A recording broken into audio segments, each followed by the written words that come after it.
Je vous raconte une histoire dramatique africaine qui s'appelle « Les larmes du roi », mais avant tout, je vous invite de vous abonner, partager et regarder la vidéo jusqu'à la fin. Le royaume de Mandaya, terre de prospérité et de paix, baigne sous la lumière dorée du soleil.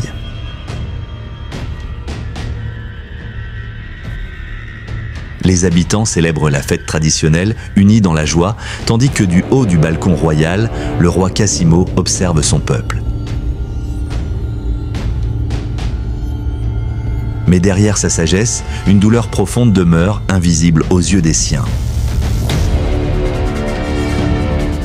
Dans les jardins royaux, la tranquillité de la nuit est brisée.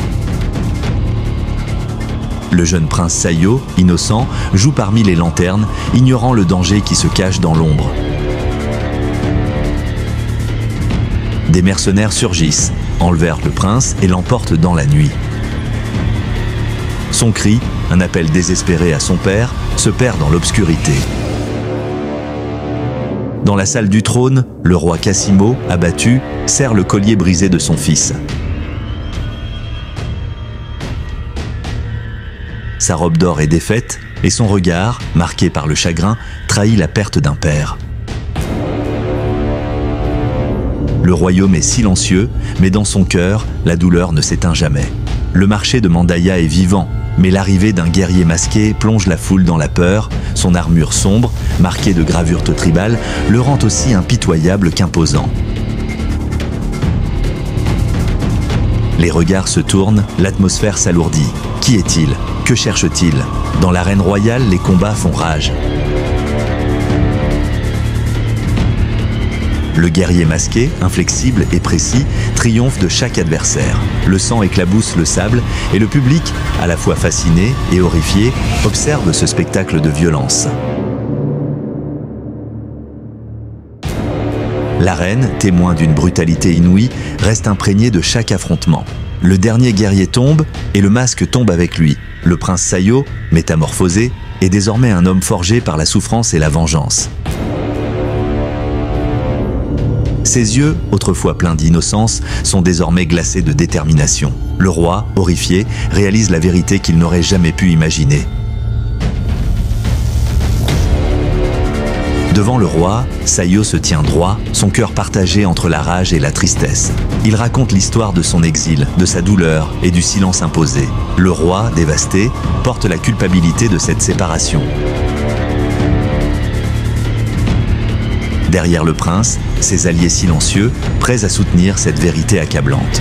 Dans l'ombre d'une salle secrète, les conseillers du roi chuchotent, leur visage trahissant leur culpabilité. Ils révèlent l'inimaginable, leur rôle dans l'enlèvement du prince, un acte conçu pour affaiblir le royaume. Leurs regards fuyants, leurs robes éclatantes, tout ici respire la trahison. À l'aube, prince Sayo se dresse, flanqué de ses alliés et de son armée. Son armure sombre reflète les premières lueurs du jour et son regard, rempli de détermination, fixe le royaume. Choisissez votre roi, justice ou trahison. Le vent fait flotter les bannières derrière lui, tandis que le silence lourd annonce l'imminence du combat. Dans la salle du trône en feu, père et fils s'affrontent. Le roi Cassimo, fatigué, se bat avec toute l'habileté qu'il possède, mais Sayo, aveuglé par la colère, frappe avec une rage incontrôlable. Les étincelles fusent, et l'ombre de leur confrontation se dessine sur les murs en flammes. Ce combat, plus qu'une lutte physique, est le reflet d'une lutte intérieure. Le roi, épuisé, laisse tomber son épée. Il se tient devant son fils, non pas en tant que roi, mais en tant que père. Si ma mort peut apaiser ton cœur, frappe.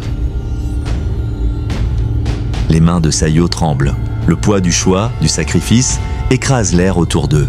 Le silence est lourd de douleur et de dilemme. Sayo tombe à genoux, son épée lâchée, et laisse les larmes couler. Enfin, père et fils se retrouvent, leur cœur brisé, mais unis.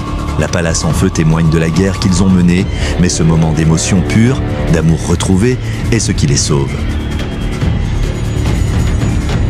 Devant le peuple, le roi Quasimo révèle la trahison de la cour.